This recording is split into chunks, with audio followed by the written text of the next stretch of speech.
Hello rocket people, James Duffy here, and I have another tasty unboxing video to share with you.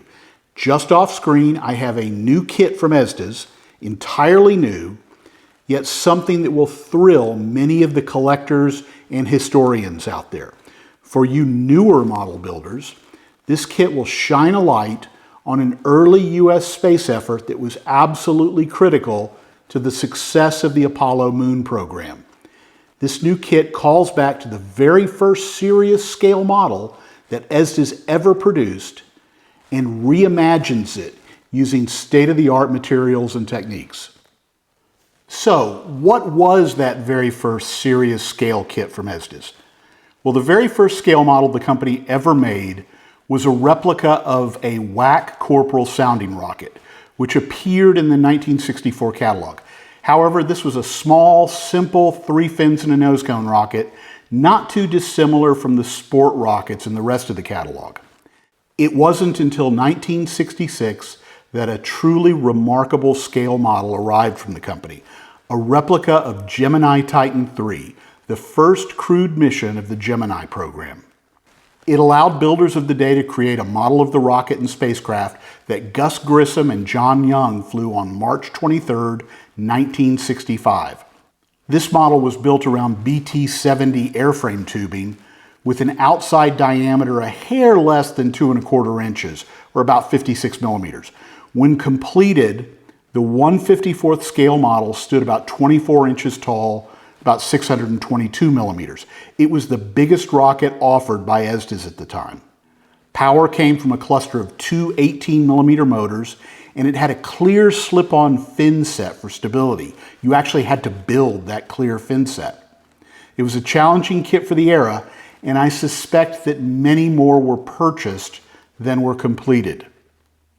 This Gemini Titan kit stayed in the catalog until quietly fading away in the mid-70s, eclipsed by the success of the Apollo program.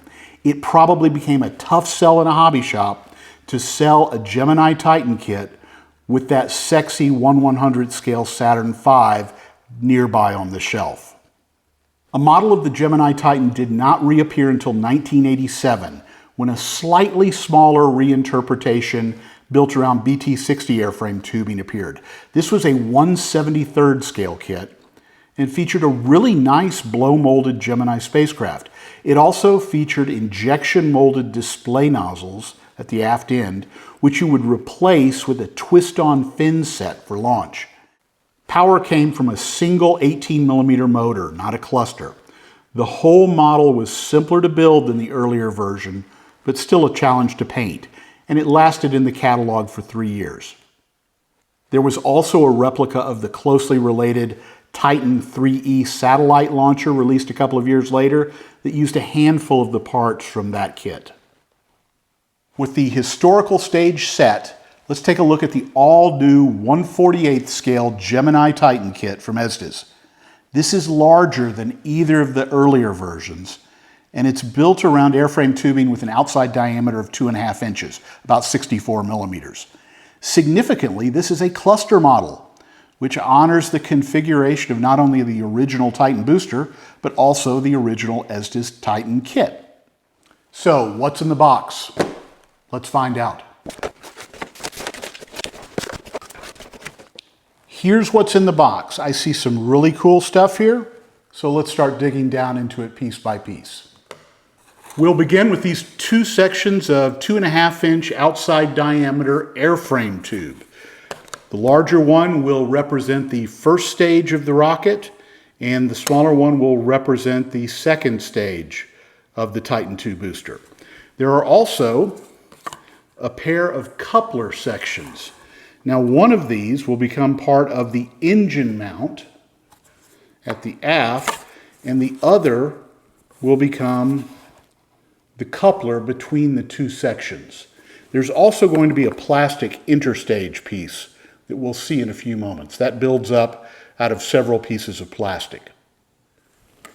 Next, we have 2 sections of BT-20 tubing, plus some fin sets. This is really intriguing how these fit together.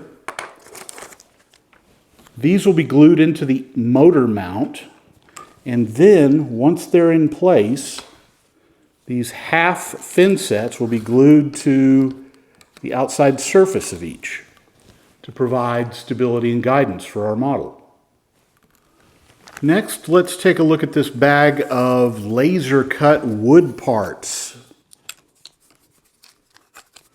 We'll start with these two. These are the upper and lower centering rings for our motor mount. These two uprights will fit between the two, and then these four pieces will fit into the upper motor mount tube. Once it's assembled, our BT20 motor mount tubes will go through the holes, and the whole thing will then engage with this centering ring that will be glued inside of the main airframe tube. There's also a bulkhead for the bottom of the second stage, and these are some detail parts that will represent some stringers on the outside of the Titan first stage. We also have a doubler that will strengthen the attachment point for the screw eye on the bulkhead. Next, a bag of accessory parts. Let's see what we have here. We have our warranty card, nose weight. We have a pair of motor retainer sets. This is a stand, a metal piece of rod that will become part of the display stand. A launch lug. We have a pair of motor blocks, a screw eye, which will integrate with the bulkhead we saw in the wood package, shock cord, and a marking tube for the motor mounts. Here are the contents of that bag, which contain mostly injection molded parts. The one bit that's not injection molded is this 24-inch pre-assembled ripstop nylon parachute. We have a display base. The metal piece we saw earlier will fit into the base. This is a really nice, substantial base. Now the rest of this will build up into the display nozzles for the Titan booster, as well as the interstage for the Titan booster. We have one more piece that will integrate with the display nozzles, and that is this beautifully rendered 3D resin truss piece. This is beautiful. This is the second 3D printed part included with an Estes kit. The first was the interstage truss on the Soyuz kit, and this is just a beautifully rendered piece of work here. This is one of those things that would be impossible to do or very complex to do with injection molding. Here we have more injection molded parts. These will be cable raceways on the sides of the first and second stage booster. Now, what is a cable raceway? A cable raceway is an element, a longitudinal element on the side of a rocket booster through which electrical cables, gas feed lines, antennas, range safety equipment, anything that needs to go around a fuel tank goes through a cable raceway. Next, let's look at the Gemini spacecraft. This is beautiful. This is a combination of a blow-molded adapter section and a two-part injection-molded re-entry module for the spacecraft. This will all glue up. Let me find the place where it's keyed. Right there. And there we have a magnificent 48th scale Gemini spacecraft. You'll probably want to paint it before you assemble it. Get everything done here, get the decals installed, get everything done down here, and then bring the two pieces together so you don't have to mask along this line right here. This is a magnificent piece. It beats the heck out of the balsa and blow molded pieces that were in the earlier Estes versions of this. Let's see how this integrates with the stage.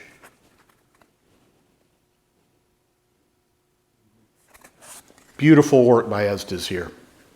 Here we have our decal set. This large sheet here will wrap around the painted second stage. And here we have the vertical United States markings for the first stage, as well as individual stage numbers, vehicle numbers, for each of the 12 Gemini flights, including the 2 early unmanned flights. Here's a United States and flag lockup marking that will go onto the Gemini spacecraft. Finally, here is our instruction sheet. Now, what I have here is a pre-production kit. It did not come with an instruction set, so this is the PDF draft version that they've shared with me. It does have, intriguingly, roll pattern templates here in the back to help guide the painting of the model. Now, there are 3 things that really intrigue me about this model. The first is the removable motor mount assembly. This is a first for Estes. I can't recall a rocket that had a completely removable motor mount assembly from this manufacturer before. The fins are integrated with that assembly. So that's really intriguing, and I wonder if we'll see this from the company going forward. It's a neat idea. The second thing that really intrigues me is the interstage assembly. This is really intricately done. Now, I should point out there's only one way these 4 panels fit onto this interstage dome. There are molded numbers on the dome and also molded numbers on the inside of each panel. It looks like this is number 2. That's going to go there. Let me just dry fit this together, because it's really cool when it's all done.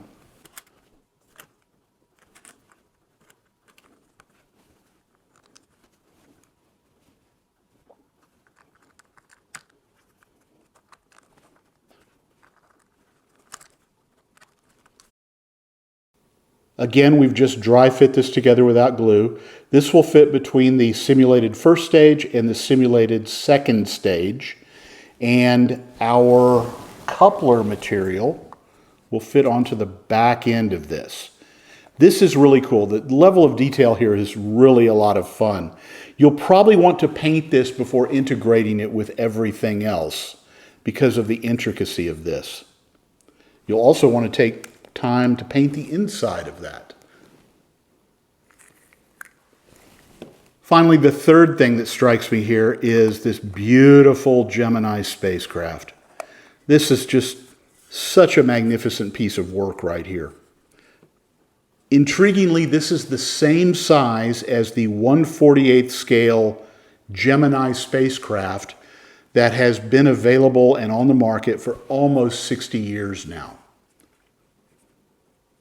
I can't wait to put this together. This is going to be a lot of fun. So that is the new 1/48 scale Gemini Titan kit from Estes. I cannot wait to start building this. Now, there are a couple of third-party recommendations I'm going to make. The first is a book that has just been released by Mike Mikowski. He has a little company called Space in Miniature. This is a complete rewrite of a book he wrote a quarter century ago on modeling the Gemini program. It focuses primarily on the Gemini spacecraft itself and goes deep on the various differences between each individual mission. And it's just a really remarkable book. There's a little bit that he addresses the booster towards the back, but primarily this focuses on the spacecraft itself. Now, on the spacecraft, there are a lot of markings, and that's been addressed by this set of decals put together by NAR member Rick Sternbach. Now, Rick is probably most famous for having worked as a conceptual artist on various iterations of the Star Trek TV show, but he's a longtime NAR member. Now, this is again, just a stunning set of decals. And when I say there's a lot of markings on the Gemini spacecraft, I'm not kidding. There's a lot of stuff here. And between this and the book, you can super detail the spacecraft on your new Estes kit. This is going to be a lot of fun. I'm I'm strange. I like decals. I'm really good at putting them on, and I think they add a lot to a finished model, so I'm really looking forward to this. We're jumping forward a bit here as the model has clearly been assembled and painted. So I'll take a moment and comment on my build experience as this footage of the decal application speeds by. Assembly of the Gemini Titan is pretty straightforward, with the one curveball perhaps being the installation of the mount ring for the removable motor mount within the lower airframe tube. Make sure you understand the plan there thoroughly and dry fit the assembly without glue several times before using any adhesive.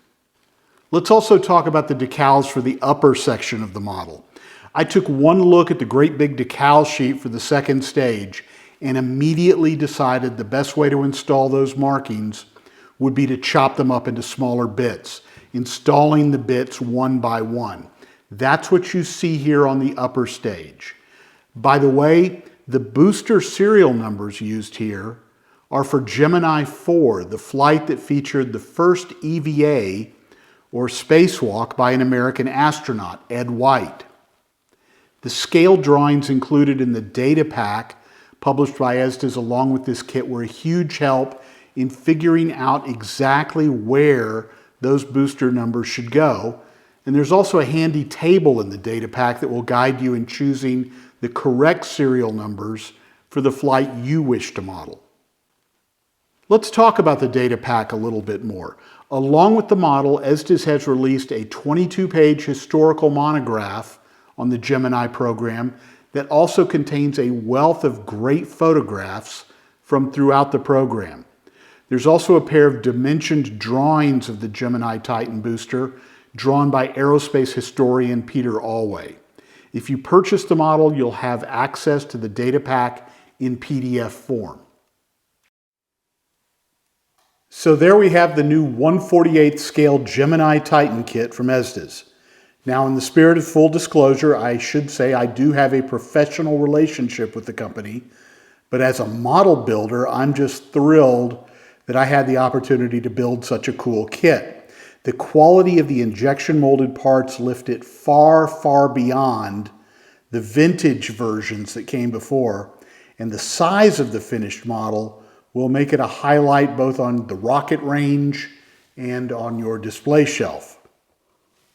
I can't help but think that we're in the midst of a golden age of scale model rocket kits right now. Set nostalgia to the side. These are the good old days. Consider the cool stuff that's available right now, much of it released very recently. There's the 1/48 scale Soyuz, the Blue Origin New Glenn, upgraded versions of the Saturn V and 1B, Athena H, a reimagined Jayhawk, the Black Brant 12, and probably more that I'm leaving out. There are also the ready-to-fly kits like the 1/200 scale Saturn V, ULA Vulcan, Space Shuttle, and the SLS. We also have ready-to-fly SpaceX Falcon 9 and Blue Origin New Shepard in their own unique scales. Between these two worlds, we even have the brand new Goddard rocket in 1/5 scale. That model can be assembled in 20 minutes, or you can spend 20 hours going down a rabbit hole super detailing the model. So, to sum up, I enthusiastically recommend the new 1/48 scale Gemini Titan kit from Estes. You should all buy several. I know that I will. Thanks for watching, and I look forward to seeing what you all do with this great new kit.